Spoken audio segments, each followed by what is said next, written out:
नमस्कार बच्चों, कैसे हैं आप सभी बेटा। हिंदी की कक्षा में आप सभी का स्वागत है। और आज हम पढ़ने जा रहे हैं कक्षा 12वीं की हिंदी ऐच्छिक की पाठ्य पुस्तक अंतरा के काव्य खंड के अंतर्गत आधुनिक कवि विष्णु खरे, जिनकी एक कविता है एक काम। बेटा, इस कविता में विष्णु खरे ने आजादी के बाद प्रचलित जीवन शैली की ओर हमारा ध्यान आकर्षित किया है।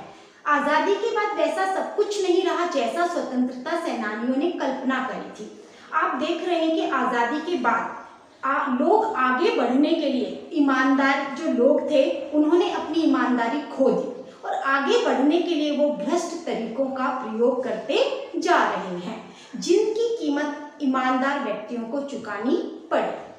कवि स्वयं को बहुत विवश पाता है कि वह इन लोगों के लिए कुछ कर नहीं पा रहा, लेकिन विष्णु खरे बताना चाहते हैं, ईमानदार लोगों के प्रति अपनी सहानुभूति दिखाना चाहते हैं कि वो आगे बढ़ने के लिए इन गैर स्वार्थी तरीकों का प्रयोग नहीं करेंगे। यानी उनका जो संघर्ष है, ईमानदार लोगों का संघर्ष है, उनमें एक व्यक्ति कम हो जाएगा। यानी उनके साथ मेरा संघर्ष नहीं है, क्योंकि मैं आगे बढ़ने के लिए इन अनैतिक साधनों का प्रयोग नहीं करूंगा। तो चलिए उनकी कविता पढ़ते हैं हम लोग, एक काम।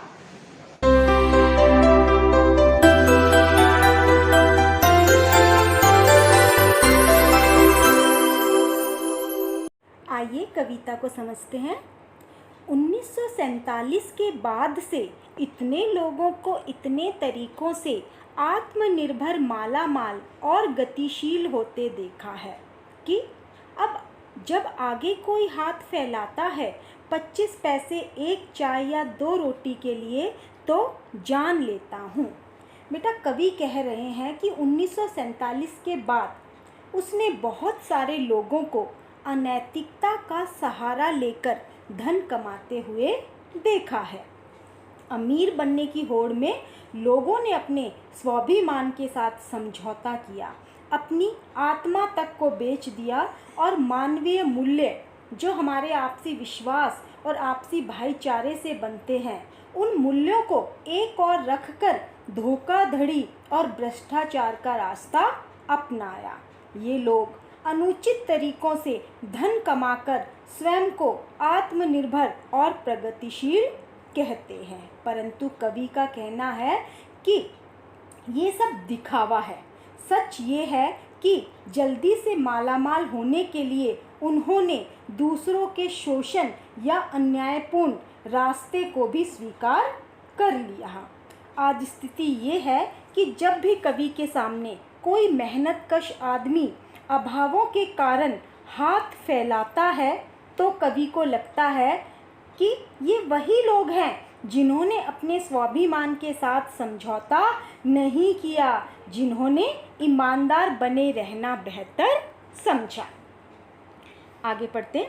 मेरे सामने एक ईमानदार आदमी, औरत या बच्चा खड़ा है, मानता हुआ कि हाँ, मैं लाचार हूँ, कंगाल या कोढ़ी, या मैं भला जंगा हूँ और कामचोर और एक मामूली धोखेबाज, लेकिन पूरी तरह तुम्हारे संकोच, लज्जा, परेशानी या गुस्से पर आश्रित। इन पंक्तियों में बेटा कवि के मन में ईमानदार लोगों के लिए सहानुभूति दिखाई देती है। वह इन लोगों की मदद करने में स्वयं को लाचार अथवा विवश पाता है। वह मानता है कि प्रत्येक व्यक्ति में ऐसी शक्ति होती है कि वह समाज की बुराइयों के विरुद्ध विद्रोह कर सकता है और समाज में जो कुछ अनैतिक चल रहा है उसका विरोध करना उसका कर्तव्य बनता है। लेकिन समाज की जो अराजक शक्तियों के सामने कवि स्वयं को बहुत ही अशक्त महसूस कर रहा है, कमज़ोर महसूस कर रहा है, लाचार महसूस कर रहा है, इसलिए वह इसका विरोध नहीं कर पा रहा है। उसे यह भी महसूस होता है कि वह स्वयं को तथा समाज के प्रति अपने कर्तव्य के साथ धोखा कर रहा है। ईमानदार लोगों की दशा को देखकर अनदेखा करने के कारण वह स्वयं को कामचोर और धोखेबाज भी कहता है, लेकिन अपने भीतर के इस अपराध बोध को भी कवि बड़ी ईमानदारी के साथ स्वीकार करता है। देखो बेटा, अगर कहीं कोई बुराई होती है तो हमें उसका विरोध करना चाहिए, लेकिन अगर हम विरोध नहीं कर पा रहे हैं तो इस बात के लिए कवि अपने आप को जिम्मेदार ठहरा रहा है कि मैं विरोध नहीं कर पा रहा हूँ, तो इसके लिए मैं जिम्मेदार हूँ। आगे कहता है कवि, तुम्हारे सामने बिल्कुल नंगा, निर्लज्ज और निराकांक्षी मैंने अपने को हटा लिया है हर होड़ से। मैं तुम्हारा विरोधी, प्रतिद्वंदी या हिस्सेदार नहीं। मुझे कुछ देकर या ना देकर भी तुम कम से कम एक आदमी से तो निश्चिंत रह सकते हो। कवि इस बात से बहुत व्यथित है, दुखी है कि वह कुछ नहीं कर पा रहा है, लेकिन अपनी इस दुर्बलता को वह छिपाता नहीं है।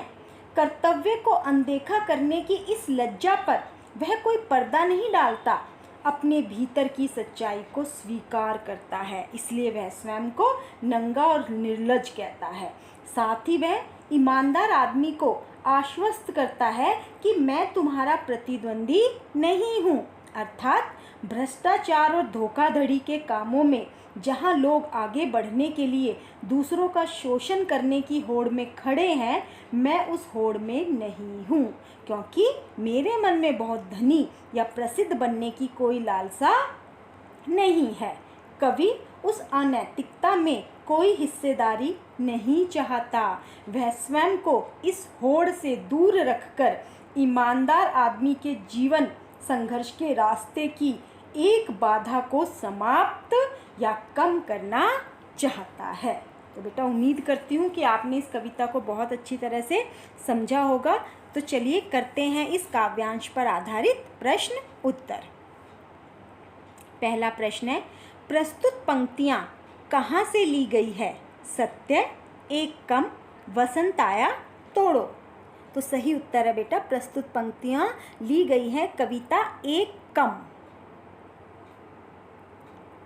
दूसरा प्रश्न है, प्रस्तुत पंक्तियों के रचयिता कौन है? जयशंकर प्रसाद, रघुवीर सहाय, विष्णु खरे या फिर महादेवी वर्मा। तो सही जवाब है बेटा विष्णु खरे। तीसरा प्रश्न है, कवि ने स्वयं को लाचार, कामचोर व धोखेबाज क्यों कहा है? क्योंकि वह गरीब है, क्योंकि वह अपाहिज है, क्योंकि वह वर्तमान व्यवस्था में सुधार लाने में असमर्थ है, या क्योंकि उसने गलत काम किया है। तो सही जवाब है बेटा, कवि अपने आप को लाचार, कामचोर और धोखेबाज इसलिए कह रहा है क्योंकि वह वर्तमान व्यवस्था में सुधार लाने में असमर्थ है। चौथा प्रश्न, कवि अपने आप को हर होड़ से दूर क्यों रखना चाहता है? बेटा, ये कवि नहीं है, कवि है। वह बहुत ईमानदार है, वह अमीर है, वह अपनी मर्जी से होड़ नहीं करना चाहता, वह अनैतिक तरीकों से आगे नहीं बढ़ना चाहता। तो कवि बेटा अपने आप को हर होड़ से दूर इसलिए रखना चाहता है क्योंकि वह अनैतिक तरीकों से आगे नहीं बढ़ना चाहता। पांचवा प्रश्न, हाथ फैलाने वाले व्यक्ति को कवि किस प्रकार का व्यक्ति कहता है? भिखारी, अपाहिज, धोखेबाज या फिर ईमानदार। तो सही जवाब है बेटा, जो व्यक्ति हाथ फैलाता है कवि उसे ईमानदार मानता है। छठा प्रश्न, एक कम कविता का मुख्य प्रतिपाद्य क्या है? सत्य को प्राप्त करने के तरीकों पर चर्चा करना, कभी अकेला और कामचोर होने को प्रदर्शित करना, गरीब लोगों की दयनीय स्थिति पर गौर करना, या फिर आज़ादी के पश्चात भारतीय समाज में प्रचलित हो रही जीवन शैली को रेखांकित करना। तो सही जवाब है बेटा, इस कविता का मुख्य प्रतिपाद्य है आज़ादी के पश्चात भारतीय समाज में प्रचलित हो रही जीवन शैली को रेखांकित करना। सातवां प्रश्न है, कवि ने स्वयं के लिए कौन से शब्दों का प्रयोग किया है? लाचार और मामूली धोखेबाज, बेईमान, सफल मित्र और सहयोगी, या फिर उपरोक्त सभी।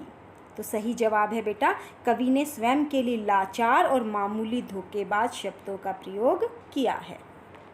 आठवां प्रश्न, प्रस्तुत काव्यांश की भाषा कौन सी है? अवधी, ब्रज, खड़ी बोली या फिर मैथिली। तो सही जवाब है बेटा खड़ी बोली। नौवां प्रश्न, एक आदमी से तो निश्चिंत रह सकते हो से कवि का क्या आशय है? वह पहले से अमीर है, वह भी बेईमान है, वह उनका दुश्मन है, या फिर वह उनके मार्ग में बाधा नहीं बनना चाहता? तो सही जवाब है बेटा, वह उनके मार्ग में बाधा नहीं बनना चाहता। 10वां प्रश्न, कवि के अनुसार आज़ादी के बाद लोग किस तरह अमीर हो रहे हैं? विदेश जाकर, मेहनत से, ईमानदारी से, या फिर भ्रष्टाचार, बेईमानी और छल कपट से? तो सही जवाब है बेटा भ्रष्टाचार, बेईमानी और छल कपट से। धन्यवाद।